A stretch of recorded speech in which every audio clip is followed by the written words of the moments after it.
Bueno, vamos a comenzar con una oración y a lo mejor ahorita llegan más hermanos. Vamos a orar. Padre eterno, gracias te damos por la bendición de poder dedicar este breve tiempo para estudiar tu palabra, para poder concentrarnos, Padre eterno, en las cosas que podemos aprender acerca del estudio del griego en el cual se escribió el Nuevo Testamento.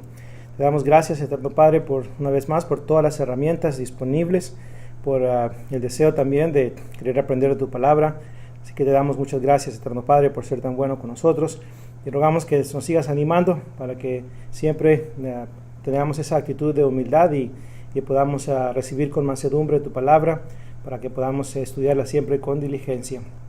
Rogamos tu bendición por cada uno de los hermanos que está tomando este curso.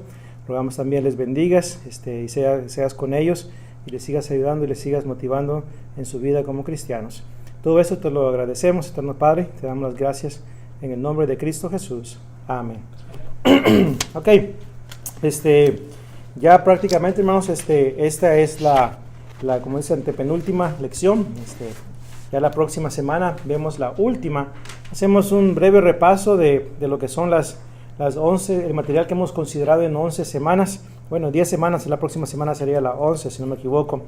Así que vamos a repasar desde lo que vimos desde la primera lección hasta el tiempo presente y pues tratar de ir refrescando nuestra mente, ¿verdad? Para poder retener lo más que podamos de esta información. Como les mencioné en el pasado, traten de siempre repasar estas notas o cualquier otra información que se relacione, ¿verdad? Pues a lo que es la clase de griego. Estudienla, analícenla y para que no se les vaya a olvidar el alfabeto griego. Si es posible, tráiganlo memorizado para la próxima semana, a lo más que puedan. Acuérdense que les ayuda a leer lo que es, ¿verdad? Pues el texto griego, el interlineal griego español. Y pues perdón, la próxima semana también les voy a dar otras hojas donde está lo que es el repaso, ¿verdad? Y ya les había entregado unas hojas adicionales, si no me equivoco, donde están lo que son herramientas electrónicas, herramientas en formato de libro, que ustedes pueden conseguir, ¿verdad? Pues también en línea. Ya le mandé a los hermanos que están en línea las hojas de la lección número 7, así que ya deberían de tener esas hojas para que nos puedan seguir en esta ocasión. Vamos a hacer un análisis de seis textos del Nuevo Testamento y vamos a ver cómo el estudio del griego nos ayuda a poder entender mejor estos pasajes. También no sé por qué no se me ocurrió, ¿verdad? Pues esto, pero mencioné en la clase anterior y las anteriores también cuando hablé del léxico. Encontré, ¿verdad? Pues el interlineal Francisco de la Cueva y el léxico Baxter que el hermano Guy Enwoods recomienda. Esos dos están disponibles en PDF. Entonces, pero el archivo está bien pesado, que no se puede enviar a través de lo que es email. Entonces, no sé por qué no se me ocurrió, perdón, enviarle a los hermanos el enlace donde ellos mismos lo pueden descargar, ¿verdad? En su computadora. Así que pues hice esto esa tarde, le envié el correo electrónico a varios hermanos y pues ya solamente hágale clic al enlace, ya luego cuando lo lleve a esa página, ahí va a estar el PDF de los dos, de Baxter y el interlineal, para que lo pueda descargar en su computadora y así lo tiene. Si no puedo comprar, ¿verdad? Pues el interlineal, bueno, ahora lo tiene en PDF, así que pues va a poder también va a tener acceso a esa información, ¿verdad? Así que pues y pues el Baxter pues nomás va a tener que pues moverle ahí con su computadora, ¿verdad? para encontrar las palabras de la A hasta la Z, de la alfa hasta la omega, ¿verdad? Ok, voy a mencionar nomás algunas palabras y a usted nomás diga en voz alta, ¿verdad? ¿Qué palabra en español es? Yo lo voy a pronunciar en griego. Usted me dice más o menos como qué palabra es. Vamos a ver cardía. Cardía. Corazón. Okay, corazón con Z, ¿verdad? Como dicen los españoles. Corazón, corazón. Aleteía. Es más, aleteia. Está en Juan 8:32. Verdad, correcto, la verdad.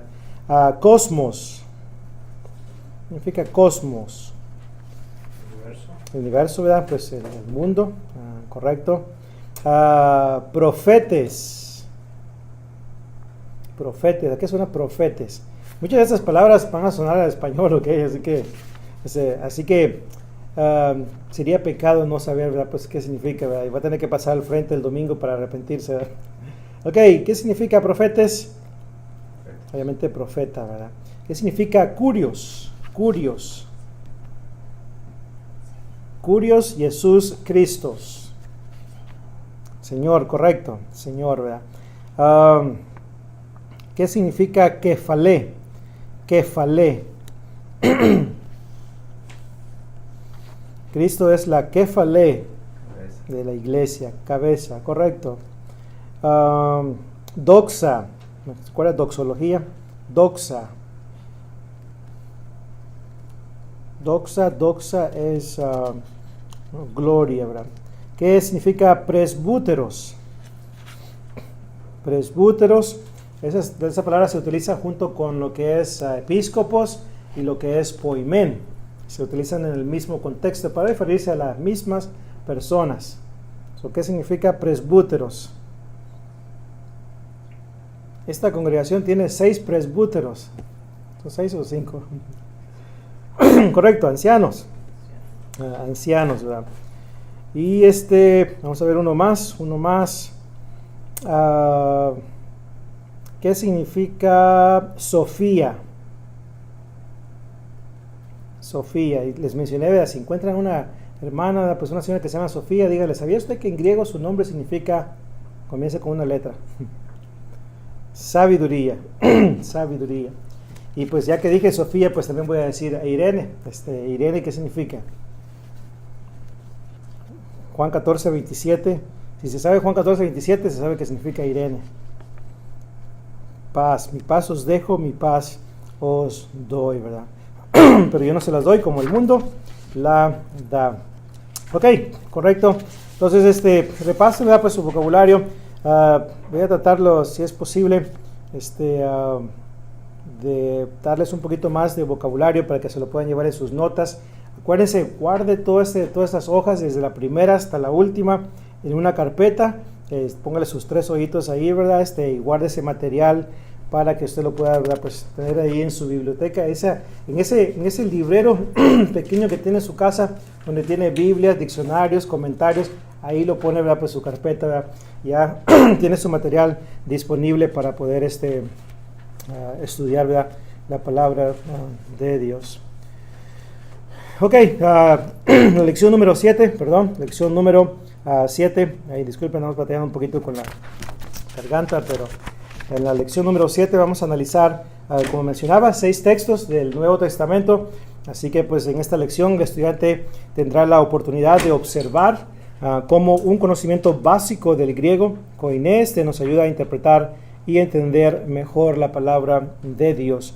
Y en esta lección número 2, el estudiante observará en acción el conocimiento que ha adquirido a través del estudio del griego.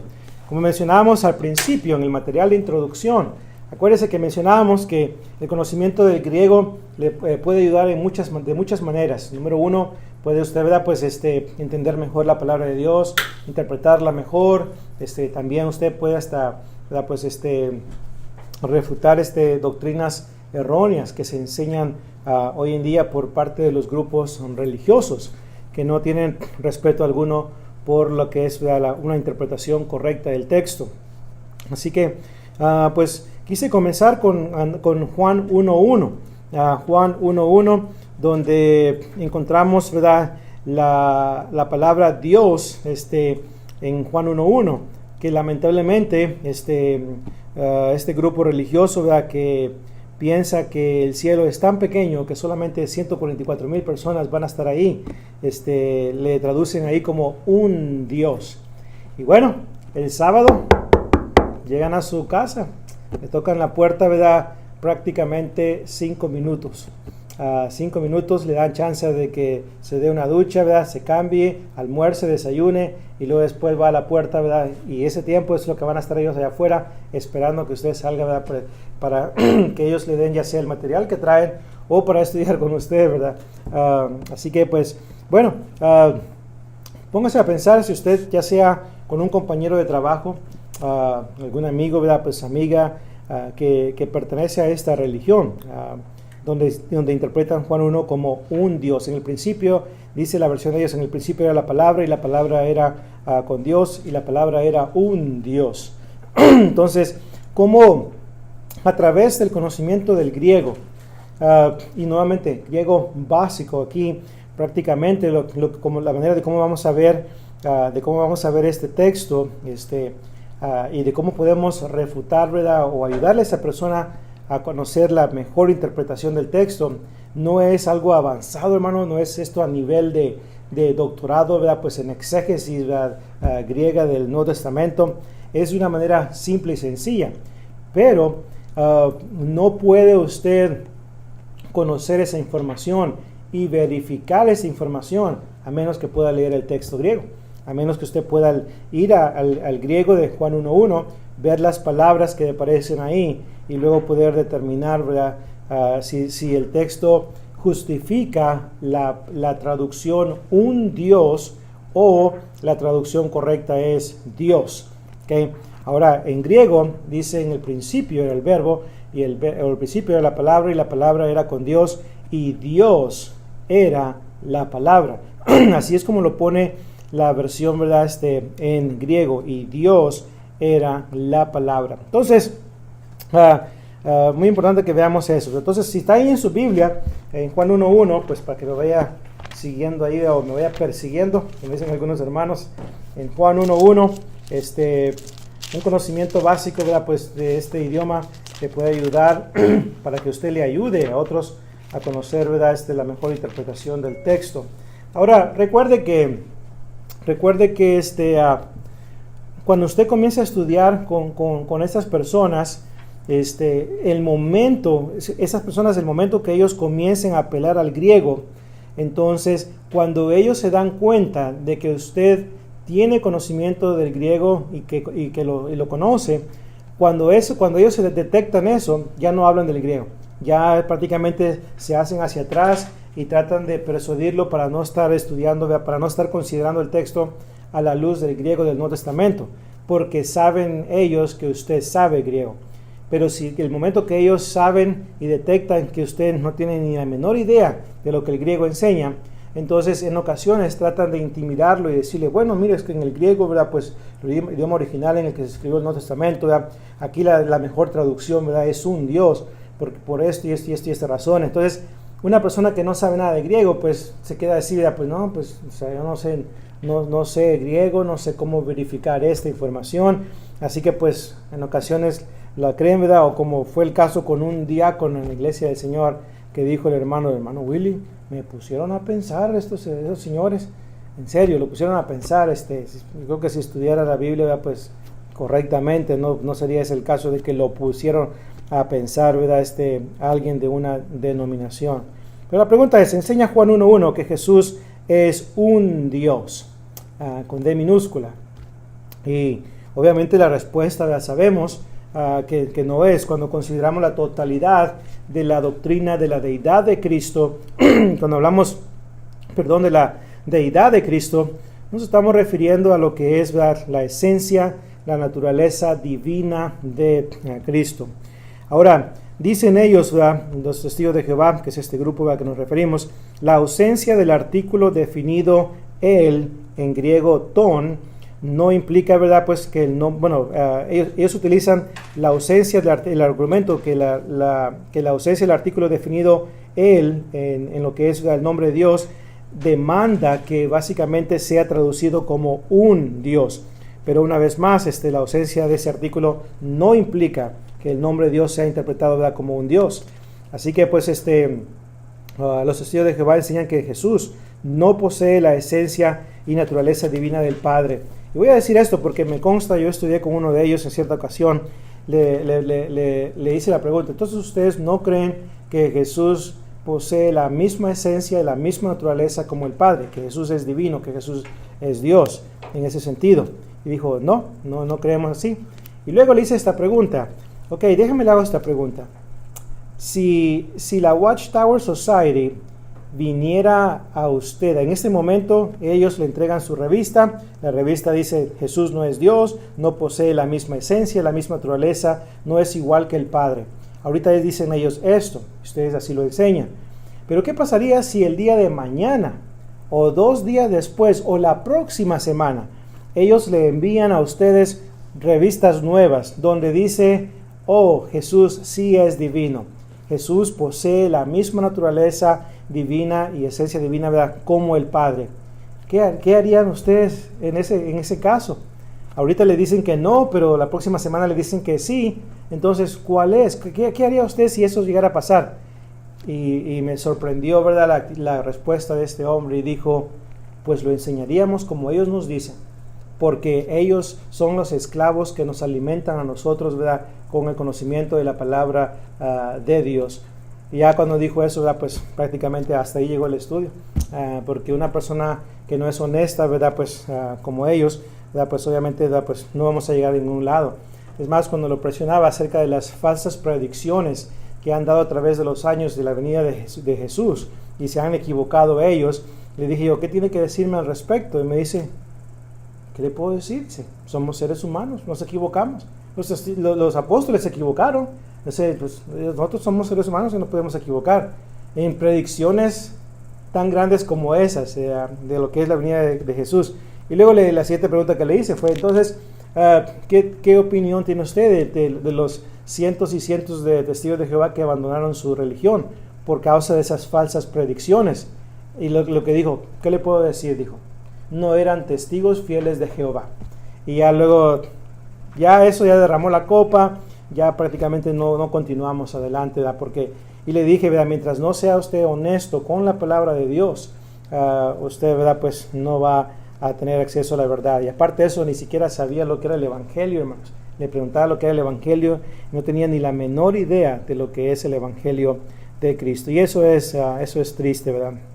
Okay. 3. Los testigos de Jehová enseñan que Jesús no posee la esencia y la naturaleza divina del Padre. Ellos argumentan que la ausencia del artículo definido ton al final del texto demanda que la palabra Dios sea traducida como un Dios. Si usted se fija ahí en el texto griego, ahí prácticamente dice en el principio era el verbo, y el verbo era con el Dios.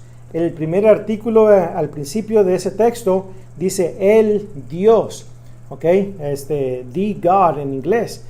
Y luego dice en el principio era el verbo, y el verbo era con el Dios, y el verbo era un Dios, le ponen ellos. ¿Por qué le ponen un Dios? Porque al final del versículo 1 no dice, en el griego, no dice el Dios, y el verbo era el Dios. Y como no está ese artículo definido al final del versículo 1, entonces dicen ellos, pues se debe traducir como un Dios. ¿Sí me están siguiendo? Más o menos ahí. Ok, entonces, imagínense. Ok, al principio del texto dice el Dios. Al final del texto no dice el Dios.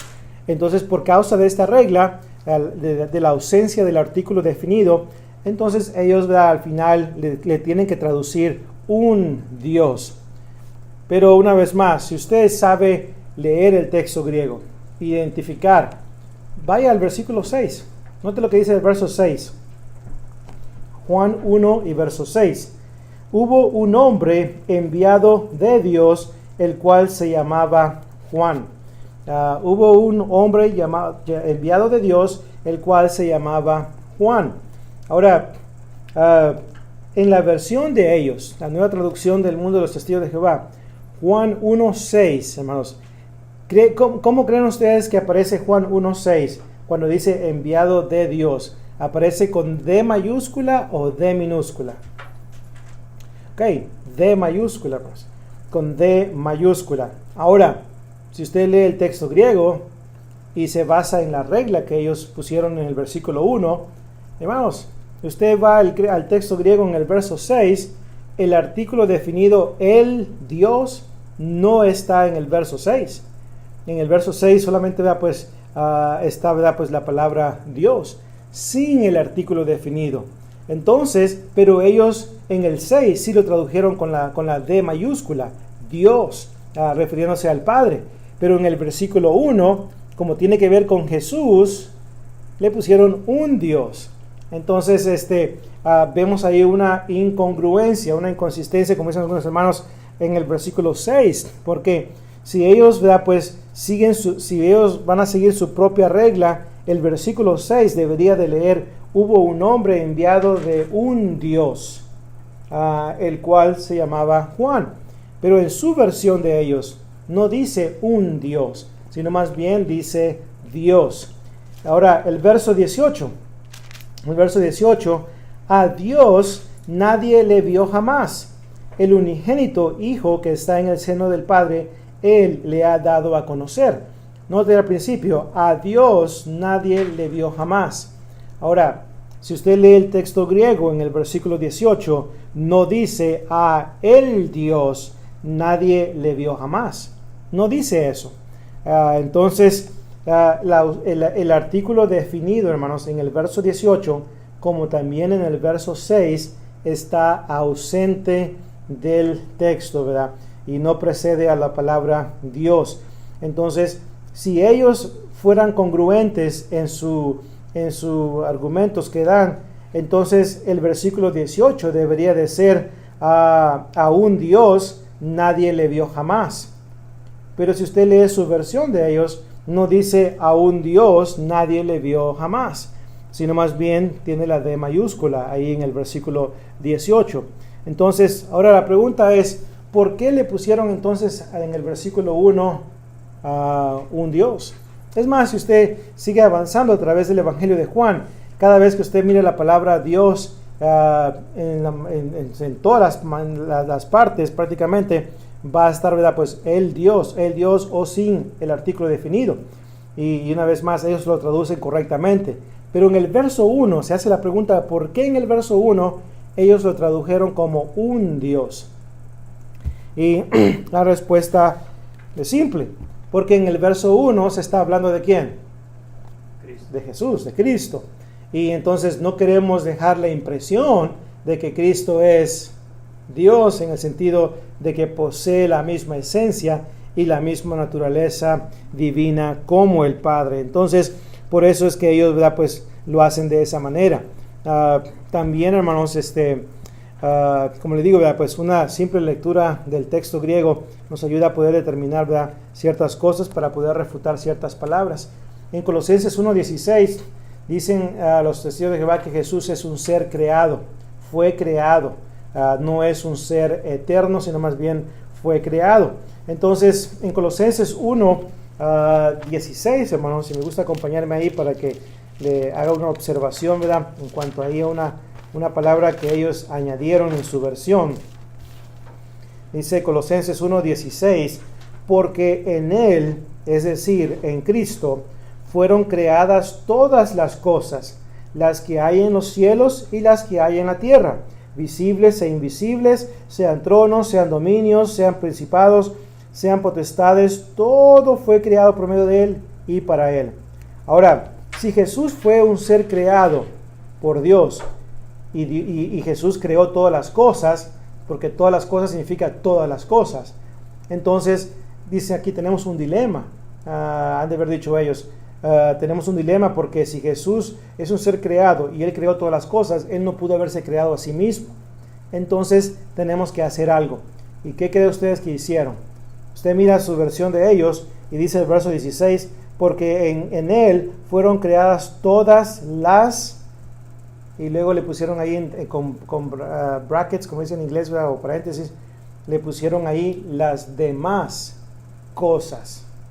Entonces note, porque en Él fueron creadas todas las demás cosas. Entonces le añadieron esa parte de ahí para poder así de esta manera de explicar y decir, bueno, fue creado y después Él vino y creó las demás cosas, ¿verdad?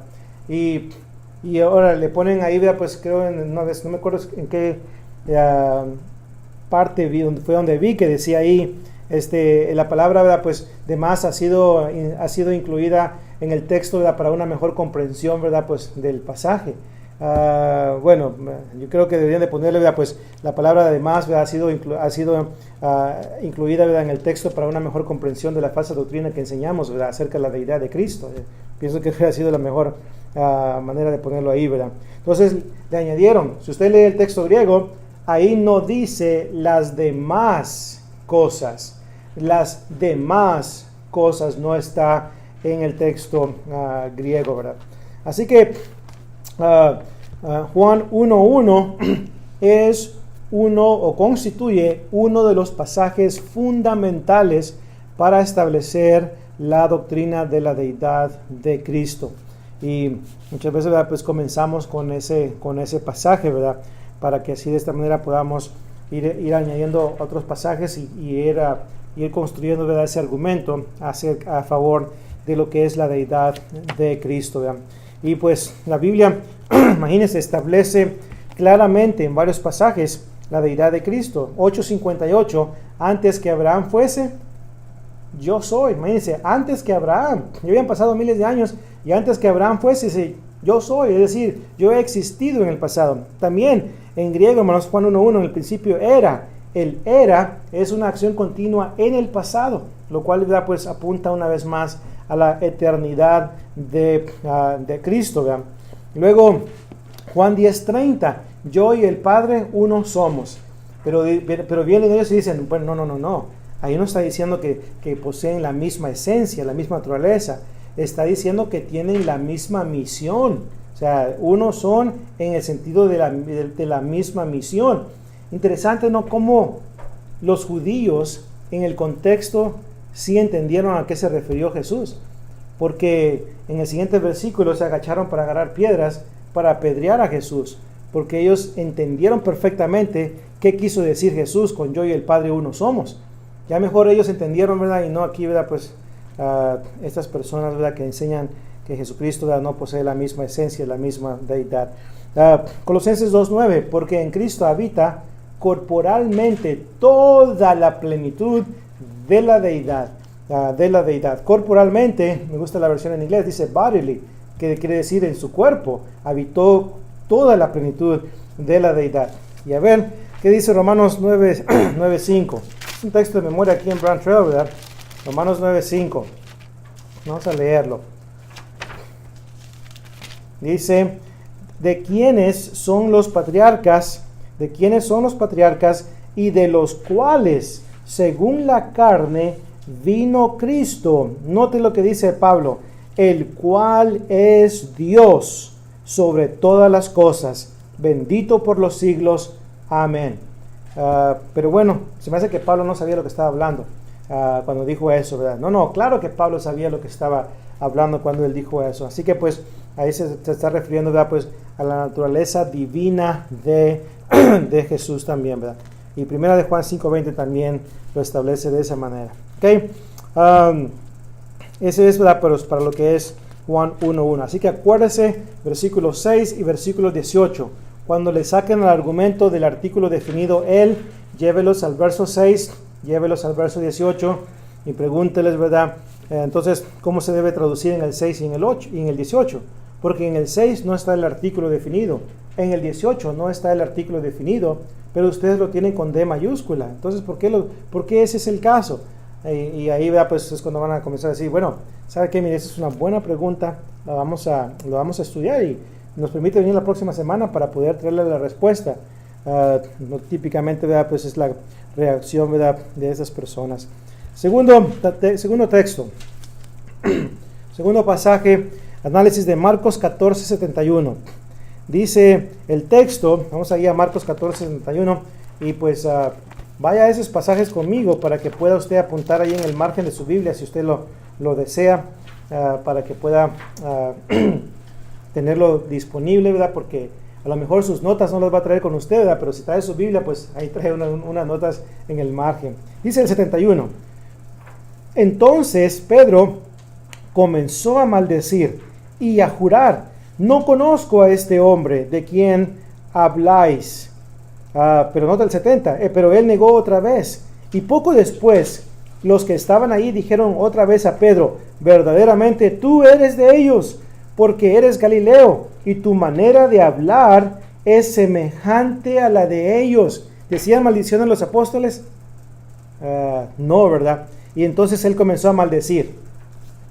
Dijo un predicador. ¿Ok? Dijo un predicador. El hablar de los discípulos, ellos no decían maldiciones. Entonces, como lo conocemos en nuestros tiempos, la palabra maldición, es decir, palabras antisonantes, palabras feas, palabras malas. Entonces, para que no lo descubrieran al apóstol Pedro, hermanos, pobre Pedro, tuvo que acudir a decir maldiciones, palabras antisonantes, palabras malas como las que escuchamos en la calle, diciendo: yo no lo conozco, no soy seguidor de él. Tuvo que acudir, hermanos, a decir maldiciones a Pedro, con tal de que no lo descubrieran como un discípulo de Cristo. Ahora, usted escucha eso y hago la pregunta: ¿suena convincente eso? Ahí dice maldecir, comenzó a maldecir. ¿Cómo explicamos eso? Porque el hermano, cuando se le preguntó, ¿verdad?, dice: no, hermano, ahí dice comenzó a maldecir. ¿Dice o no dice el texto? Sí dice comenzó a maldecir. ¿Qué significa maldecir? Esa es mi pregunta para el hermano. O sea, maldecir, hermano, maldecir. Entonces, agarra el significado de esta palabra en su uso ordinario, ¿verdad?, pues como para nuestros tiempos. Pero, hermanos, cuando usted va al griego, la palabra ahí es anatematizo. La palabra griega para maldecir es anatematitzein, pero anatematizo sería la base. Anatematitzein, esta palabra no significa maldecir en el sentido de pronunciar malas palabras como en la actualidad conocemos. Este verbo literalmente significa convocar una maldición sobre la persona si lo que está diciendo no es cierto. Entonces, en pocas palabras, el apóstol Pedro le dice: no lo conozco, no sé quién es él. Es más, que me caiga una maldición ahorita, como decimos a veces, que me caiga un rayo si lo que estoy diciendo no es verdad. Y todo el mundo se hace para un lado, ¿verdad? Y cae el rayo, ¿verdad? Entonces, es como lo que hizo el apóstol Pedro: que la maldición de Dios sea sobre mí si lo que yo estoy negando no es cierto. A eso se estaba refiriendo el apóstol Pedro cuando comenzó a maldecir, ¿verdad? El diccionario W. Vine indica que este verbo significa declarar anatema, esto es, dedicado a la destrucción, maldito o comprometer mediante una maldición o juramento. Una vez más, ¿verdad?, pocas palabras, el apóstol estaba diciendo que una maldición venga sobre mí si lo que les estoy negando no es así, ¿verdad? Entonces, no significa que Pedro fue culpable de palabras antisonantes, ¿verdad?, maldiciones como las que escuchamos los jóvenes decir, ¿verdad?, en la calle, ¿verdad?, pues cuando no son cristianos. Simplemente, ¿verdad?, pues significa eso. Es más, la base de también anatematizo, de anatema, ¿se acuerdan en Gálatas 1, 6-9? Estoy maravillado de que tan pronto os hayáis alejado de aquel que os llamó de la gracia de Jesucristo para seguir otro evangelio diferente, y sino que haya otro, sino que hay algunos que os perturban y quieren pervertir el evangelio de Cristo. Mas si aún nosotros o un ángel del cielo os anunciare otro evangelio diferente del que habéis oído, dice, sea anatema, es decir, la maldición de Dios caiga sobre esa persona por, ¿verdad?, pues pervertir, adulterar el evangelio de Cristo. Y esa es la misma palabra, ¿verdad?, pues como la que aparece aquí en Marcos 14 y versículo 71, ¿verdad?, para referirse, ¿verdad?, a lo que es, ¿verdad?, pues que comenzó a maldecir. En cierta ocasión, hermanos, escuché escuché una versión en inglés, que decía, comenzó a invocar una maldición, ¿verdad?, sobre él. Pensé que la Biblia textual iba a decir algo, pero dice lo mismo que la Reina Valera. Pero decía así: he began to invoke a curse upon him. Decía esa versión, y cuando la escuché, porque la leyó un hermano durante la cena del Señor, estaba haciendo la referencia a cómo Pedro negó al Señor y después fue crucificado. Y entonces cuando leí esa versión, comenzó a invocar una maldición sobre él. Dije yo: wow, esa traducción, ¿verdad?, pues está correcta con lo que es la palabra maldecir. ¿Cómo, ¿verdad?, pues como está en el 1471, ¿verdad? Así que, ahora, ¿por qué un predicador diría que comenzó a decir malas palabras, antisonantes y esto lo otro? La respuesta es simple, porque no ha analizado la palabra, ¿verdad?, en su contexto original, no ha analizado el significado de la palabra que se utiliza ahí. Es como la palabra vino, hermanos. La palabra vino, escucha, ¿verdad? Pues no, pues le dio vino a beber. ¿Qué es lo primero que se me viene a la mente? Vino fermentado. Porque usamos la palabra vino, ¿verdad? Pues y luego se nos va la mente por otro lado. No es así en el Nuevo Testamento y en el Antiguo Testamento. Cuando aparece la palabra vino, oinos, esa palabra debe ser interpretada en su contexto, porque no todo el tiempo se habla, ¿verdad?, pues de algo que está, ¿verdad?, pues algo embriagante, ¿verdad?, o algo que tiene alcohol. La palabra, ¿verdad?, pues aparece en ocasiones para no significar, ¿verdad?, algo, ¿verdad?, pues una bebida embriagante. Debe ser analizada en el contexto donde aparece esa palabra, ¿verdad? Pero vienen hermanos y pues nomás ven la palabra vino y luego pues van y comienzan a justificar la bebida social, ¿verdad?, con amigos y esto y lo otro. Una hermana llegó cuando dije eso una vez en una congregación, comenzó a decir, ¿cómo? Entonces, hermano, levantó la mano así, entonces, o sea, dando una copita, o sea, socialmente hablando entre amigos, en una cena, o sea, no es correcto. Y ya tuve que explicarle, ¿verdad?, que no es correcto. Y él luego después hizo, pues no, pues, siempre lo hemos hecho, o sea, siempre lo hemos hecho. ¿Por qué? Por lo mismo, hermanos, por la falta de estudio. Si no estudiamos la Biblia para conocer qué es lo que Dios quiere que hagamos y no hagamos, si yo no estudio la Biblia, y muchas veces es el caso con muchos cristianos, pues no voy a saber. Por eso el apóstol Pablo le dice a los cristianos en Éfeso, le dice, no sean insensatos, sino entendidos de cuál es la voluntad de Dios. Pero muchas veces pues nos falta esa parte de ser entendidos. Pero ¿cómo vamos a ser entendidos de la voluntad de Dios, de cuál es la voluntad de Dios, si no la estudiamos?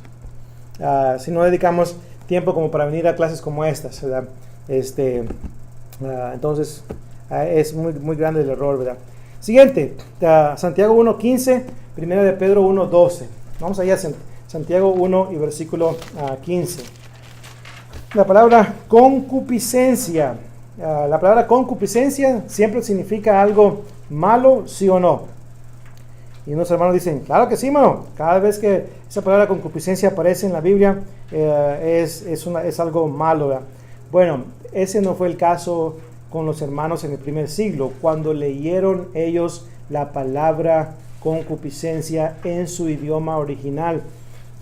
Dice el 15, entonces la concupiscencia, después que ha concebido, da a luz el pecado, y el pecado, siendo consumado, da a luz a la muerte. Entonces, concupiscencia, aquí, ¿verdad?, la palabra concupiscencia no siempre conlleva una connotación negativa.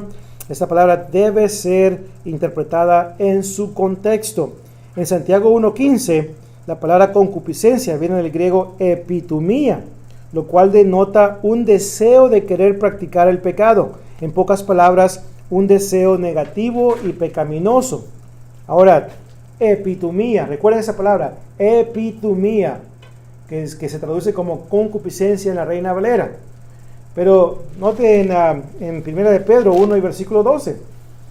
Primera de Pedro 1:12. A estos se les reveló que no para sí mismos, sino para nosotros administraban las cosas que ahora os son anunciadas por los que os han predicado el Evangelio por el Espíritu Santo enviado del cielo, cosas en las cuales anhelan mirar los ángeles. ¿Cuál cree usted que es la palabra griega para anhelan? Ahí. Y la palabra es epitumía. ¿Ok? Epitumía. En el primer siglo leyeron Santiago 1:15 en griego y decía epitumía para concupiscencia. Y luego en Santiago 1:12 para la palabra anhelo, la palabra epitumía fue la que apareció ahí. Entonces tenemos epitumía en los dos textos. Entonces epitumía entonces significa anhelo, deseo. Ahorita no me acuerdo ahorita en mi mente el texto donde Jesús dice, oh cuánto he anhelado comer la Pascua con vosotros. ¿Se acuerdan de ese texto? Ahora, la palabra anhelado es epitomía, traducida como concupiscencia en español, ¿verdad? Entonces, la palabra epitomía simplemente significa deseo.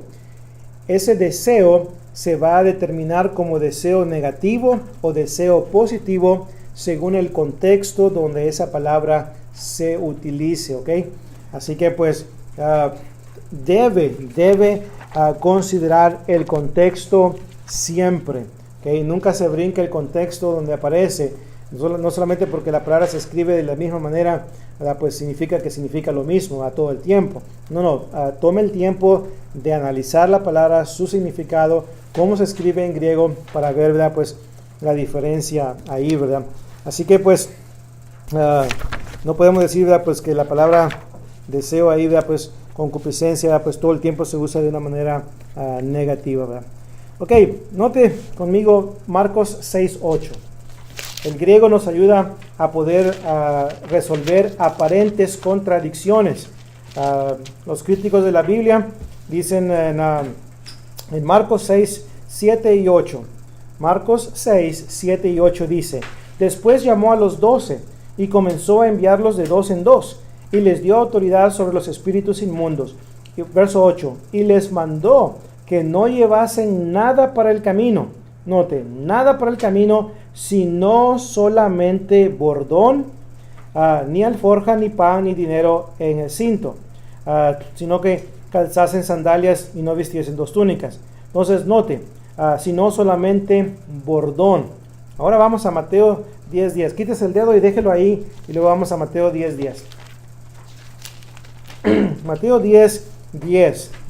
Vamos a leer del versículo 9. No os proveáis de oro, ni plata, ni cobre en vuestros cintos, ni de alforja para el camino, ni de dos túnicas, ni de calzado, ni de bordón, porque el obrero es digno de su alimento.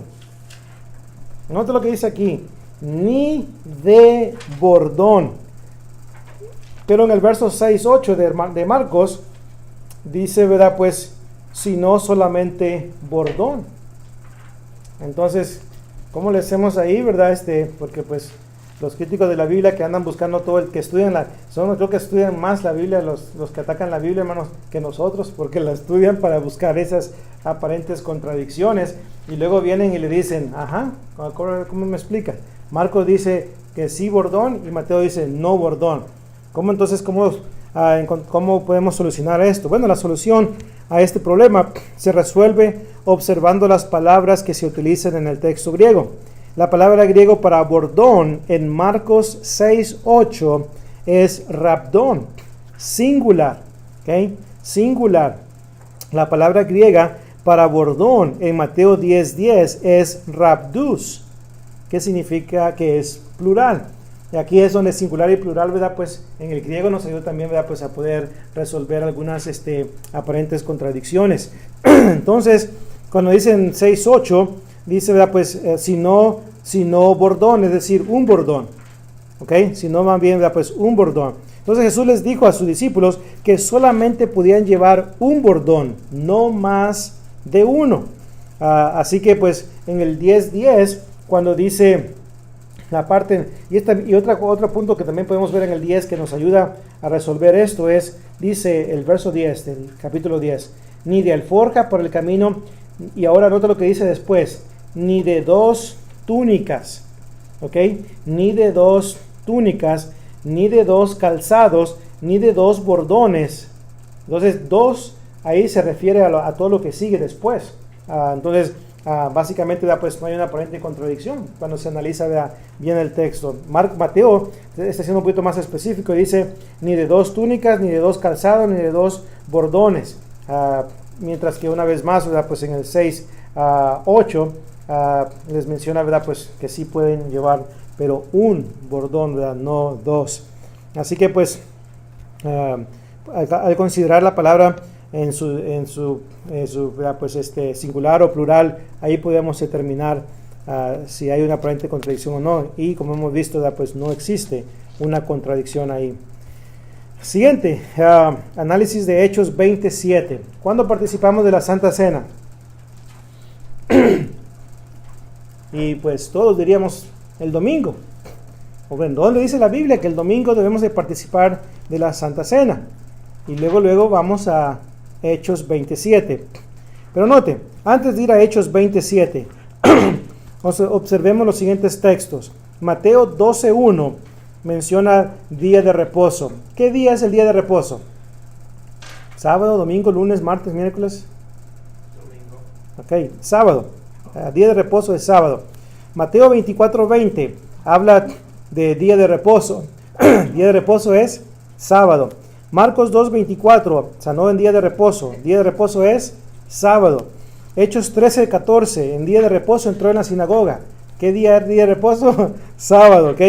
La palabra griega para reposo es sabatón, ok. Sabatón, que es sábado.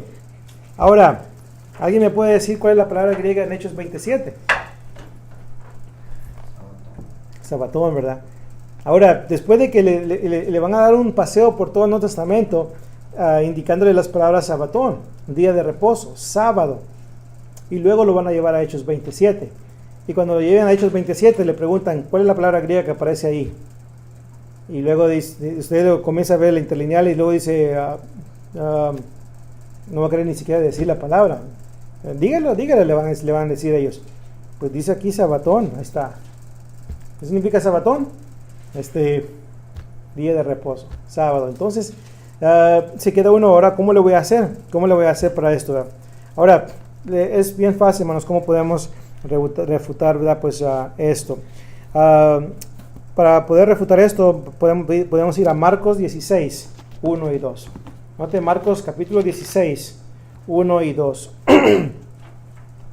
Marcos 16, 1. Cuando pasó el día de reposo, ¿qué día? Sábado. María Magdalena, María la madre de Jacobo y Salomé compraron especies aromáticas para ir a ungirle. Y muy de mañana, el primer día de la semana, en el versículo 2, ¿estamos en sábado o estamos en domingo? En el verso 2.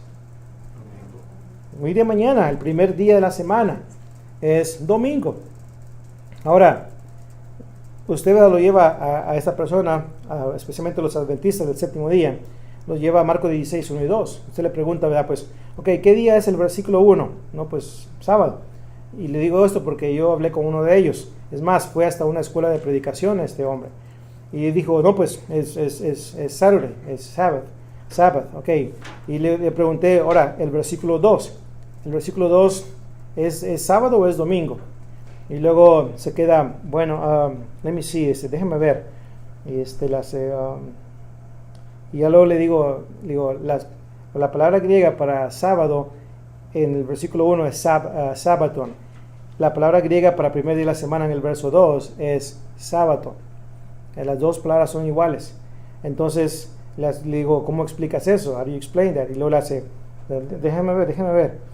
Y muy de mañana, el primer día de la semana, vinieron al sepulcro y ya ha salido el sol. Y ya luego le hace, ¿sabes qué? Mira, déjame analizo el verso 2, y luego I'll get back to you, yo regreso contigo para verlo, dijo así. Digo, pues en realidad no tienes que hacerlo. Digo, pues la palabra griega para el versículo 1, reposo, es sabatón. Para el versículo 2, primer día de la semana, es miatón sabatón, es la misma palabra. Entonces, se está refiriendo al primer día de la semana. Y luego le hace, pues déjame como quiera analizarlo. No hay nada que analizar, más que aceptar lo que está diciendo el texto. La palabra sabatón, verso número 6 en la lista, la palabra sabatón tiene dos significados, sábado y semana. Sábado y semana. El léxico Luinira también argumenta que sabatón, significa el séptimo día o el último día de la semana. El léxico Thayer argumenta que la frase el primer día de la semana denota literalmente el primer día después del sábado. Mateo 28.1, Marcos 16.2, Lucas 24.1, Juan 20.1, verso 19 también, y Hechos 20 y versículo 7. Así que la palabra sabatón, hermanos, sí significa sábado, pero también en su contexto significa primer día de las semanas. ¿Ok? ¿Y cuál es el primer día de la semana? Domingo. ¿Cuándo resucitó Cristo? Domingo. ¿Cuándo se participaba en la ofrenda en el primer día del primer siglo? Primer día de la semana. Hechos 1 Corintios 16, 1 y 2. Entonces, no hay aquí, ¿verdad?, de que el sábado se participa de la cena del Señor, sino más bien, ¿verdad?, pues el primer día de la semana, que es domingo, y es cada primer día de la semana. La iglesia se reunía el primer día de la semana, no de 4 veces al año, ¿ok? Es el primer día de la semana, ¿verdad?, pues cuando se reunían para adorar, y es cuando ellos recordaban la muerte de Cristo, ¿verdad?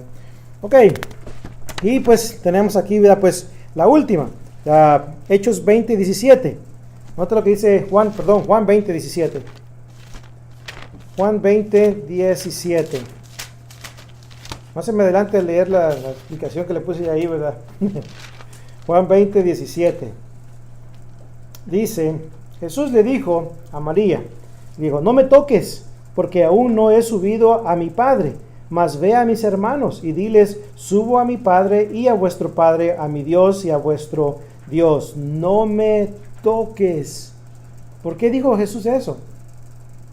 ¿Por qué dijo Jesús, no me toques a María después de su resurrección? Y note aquí, ¿verdad?, la respuesta. La respuesta se observa, hermanos, analizando el verbo toques, aptu en griego. Aptu, el cual se encuentra en el tiempo presente, modo imperativo. Entonces, es una acción con persistente, una acción progresiva, continuamente. Y es un imperativo, es un mandamiento, o sea, no me toques, te estoy ordenando, no me sigas tocando. Ahora, este verbo significa retener o mantener un objeto agarrado continuamente. En pocas palabras, Jesús le dijo a María, no me sigas reteniendo. Así dice la Biblia textual, no me sigas reteniendo. La Biblia de las Américas dice, suéltame, ¿ok? Suéltame. El deseo de Jesús fue seguir avanzando conforme a sus planes y propósitos, no quedarse ahí con María. Y María lo tenía agarrado a Jesús. Estaba contenta de ver al Señor resucitado. Entonces lo tenía bien agarrado y Jesús le dice, no me agarres, tengo que seguir caminando, tengo que seguir avanzando. A eso se está refiriendo, ¿verdad? No que no lo toques, ¿verdad? Pues por esto y lo otro, ¿verdad? Como lo interpretaríamos, ¿verdad? Pues en su sentido, ¿verdad? Pues ordinario, ¿verdad? De tocar algún objeto. En griego, ¿verdad? Pues no es así. Entonces, como le mencionaba, la Biblia de las Américas es una de las versiones que me encanta porque la manera de cómo explica el texto es bien, casi literalmente de lo que es, ¿verdad? Pues el idioma griego. La gramática de la Biblia de las Américas en el texto, ¿verdad? Pues es, ¿verdad? Pues más cercano, ¿verdad? Que lo que es la Reina Valera 1960, ¿verdad? Y utilizamos la Reina Valera de 1960 porque es la versión que pues generalmente se utiliza, ¿verdad? En las iglesias de habla hispana. Pero algunos de mis comentarios de los 17 que he escrito del Nuevo Testamento, utilicé la Biblia de las Américas porque me encantó, ¿verdad? Cómo explica bien, ¿verdad? Pues los pasajes. Se entienden, ¿verdad? Pues mucho mejor. Un texto adicional ahí, ¿verdad? Pues nomás de regalo, ¿verdad? No tienen que pagarme por él, ¿verdad? Pues nada, se crea. Apocalipsis capítulo 1, 5 y 6 nos hizo, ¿verdad? Pues reyes y sacerdotes, dice la Biblia Reina Valera. Bueno, la Biblia de las Américas dice, hizo de nosotros un reino, nos hizo un reino. Nosotros somos el reino de Cristo. Los cristianos son los que componen, ¿verdad? Pues el reino de Cristo. Entonces, somos parte, ¿verdad? Pues del reino, ¿verdad? No somos reyes en ese sentido, ¿verdad? Pero, una vez más, la Biblia de las Américas lo pone, ¿verdad? Pues de una mejor manera, ¿verdad? Y pues, si usted quiere comprar la Biblia de las Américas, está bilingüe, ¿ok? Está la Biblia de las Américas y New American Standard, Bible. Así que puede tenerlo, ¿verdad? Pues bilingüe en una sola versión, ¿verdad?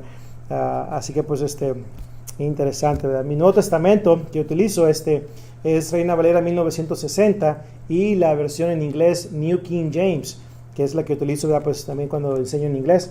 Así que pues me costó $1 en la tienda de la Goodwill. Siempre voy a la Goodwill a buscar los libros. Me encantan ahí los libros que he encontrado. Piloting the Strait por Dave Miller lo tenían por $1.50. En Amazon cuesta $24, si no me equivoco. Así que pues no solamente voy a comprar ropa ahí, es una vuelta por los libros Y ahí va a encontrar bastantes libros escritos por hermanos fieles. Cada uno de estos textos, hermanos, pueden ser entendidos mejor a la luz del estudio del griego del Nuevo Testamento. Los ejercicios que ya han hecho en la lección anterior también muestran cómo el griego ayuda en gran manera a tener una mejor comprensión del texto bíblico, hermanos. Y pues le doy las gracias a Dios, hermanos, que nos permitió poder considerar, ¿verdad?, ciertas cosas acerca de lo que es el idioma griego, y espero que haya sido de gran provecho, ¿verdad?, para cada uno de ustedes, ¿verdad? La próxima semana entonces vemos lo que es, ¿verdad?, pues un repaso de lo que hemos observado. Luego les voy a pasar, ¿verdad?, pues a su alrededor para que vean una copia del P52, si no me equivoco, que es la copia más antigua de un manuscrito griego del Evangelio de Juan, 18, 31 al 33 y 37 al 38 en la parte de atrás de ese manuscrito, ¿verdad? Así que pues se los voy a pasar ahí para que lo puedan ver más o menos cómo se veían, ¿verdad? Ese es el papiro, creo, o manuscrito John Ryland. Así que si un día voy para Inglaterra, espero en Dios que ese sea el caso, ¿verdad? Me gustaría pasar por esa biblioteca de John Ryland, ¿verdad? Un hermano me invitó para enseñar un curso en Ucrania, el próximo año. Así que pues espero, ¿verdad?, que tenga que hacer una escala ahí por Inglaterra, ¿verdad? Y agarrar así un vuelo que tenga que esperarme unas 10 horas y ya me escapo para ir ahí, ¿verdad?, pues a ver muchos manuscritos que tienen ahí, ¿verdad?, guardados en esas bibliotecas, ¿verdad? Pero bueno, muchas gracias, hermanos, porque tomaron tiempo para venir en esta ocasión. No se pierdan la próxima semana, que es la última clase. Gracias a Dios, todos los videos, hermanos, que hemos estado haciendo en estas 10 semanas están en YouTube, en el canal de videos de la Escuela de Predicación. Si usted quiere, pues, de aquí a 2-3 años, pues, refrescar su memoria, pues, luego puede ir a esos videos. Si por X razón, ¿verdad?, su chihuahua se comió todas las hojas, ¿verdad?, de lo que es las que les di, mándenme un correo electrónico, yo le mando, ¿verdad?, pues las hojas ahí para que las pueda tener y pueda repasarlas, ¿verdad?, pues nuevamente. Todavía hay varios, ya creo que dos o tres, si no me equivoco, no me acuerdo de sus nombres, ya se añadieron a lo que es el estudio de estos videos, ¿verdad? Pues obviamente apenas están comenzando ellos. So, ya les mandé las notas para que puedan ir, ¿verdad?, pues viendo las notas para cada lección. Acuérdense, cada video tiene sus notas correspondientes, así que aquellos hermanos que quieran, ¿verdad?, pues aprender un poco de esto, ¿verdad?, pues pueden, ¿verdad?, pues contactar a su servidor, ¿verdad? Vamos a hacer una oración, hermanos, y luego pues quedamos despedidos. Eterno Padre, una vez más, gracias te damos por permitirnos este tiempo. Gracias, Padre, porque nos ayudas a poder escudriñar tu palabra y así poderla comprender de una mejor manera y poderla explicar a tu pueblo. Te rogamos que sigas bendiciendo nuestro deseo, nuestro ánimo, para que sigamos adelante enamorándonos más de tu palabra y que podamos siempre respetarla y enseñarla con fidelidad. Llévanos con bien a nuestros hogares y cuídanos de todo peligro y de todo mal. Y rogamos, eterno Padre, si este es nuestro último día sobre la faz de la tierra, rogamos que el cielo sea nuestro hogar un día. Te damos las gracias, Padre, por cada bendición que nos das y sobre todas las cosas. Te damos gracias por Cristo Jesús, quien murió en la cruz por nosotros, para que a través de Él podamos tener la esperanza de vida eterna. Es en el nombre poderoso de Cristo Jesús que pedimos estas cosas y te damos las gracias. Amén.